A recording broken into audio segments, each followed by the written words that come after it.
Assalamualaikum warahmatullahi wabarakatuh. Pada malam hari ini saya akan mencoba memberikan summary tentang materi yang berjudul strategi pembelajaran dan motivasi belajar. Seperti kita ketahui bahwa strategi pembelajaran itu sangatlah penting dalam kehidupan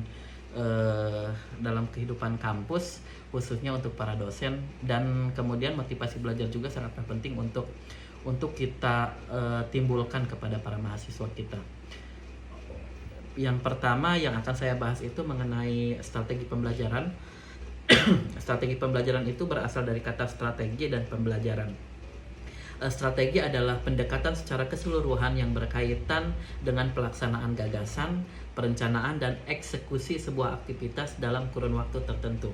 Kemudian definisi pembelajaran seperti ketahui adalah proses interaksi antar mahasiswa dengan dosen, antara peserta didik dengan pendidik, dan sumber belajar pada suatu lingkungan belajar menurut pasal 1 ayat 12 Undang-Undang Nomor 2 Tahun 2012. Kemudian kita simpulkan bahwa apa sih strategi pembelajaran?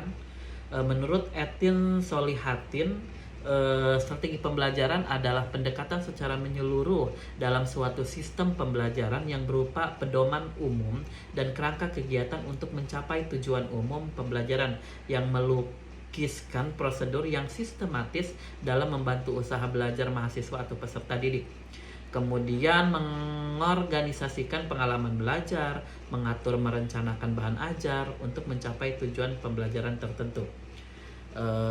Seperti kita ketahui bahwa kembali lagi kepada statement awal saya, strategi pembelajaran itu sangatlah penting karena strategi pembelajaran adalah modal awal ketika para dosen itu mau mengajar di kelas. Seberapa penting sih strategi pembelajaran? Pendidikan merupakan sektor yang sangat menentukan kualitas suatu bangsa. Jadi pentingnya strategi pembelajaran itu sangatlah penting. Karena dalam strategi pembelajaran itu mencangkup semua strategi yang ada dalam pembelajaran itu sendiri.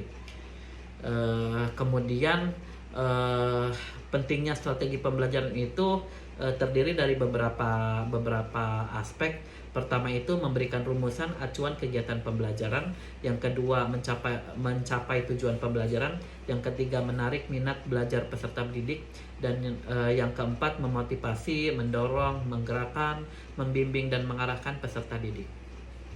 Kemudian selain strategi pembelajaran muncullah macam-macam strategi pembelajaran.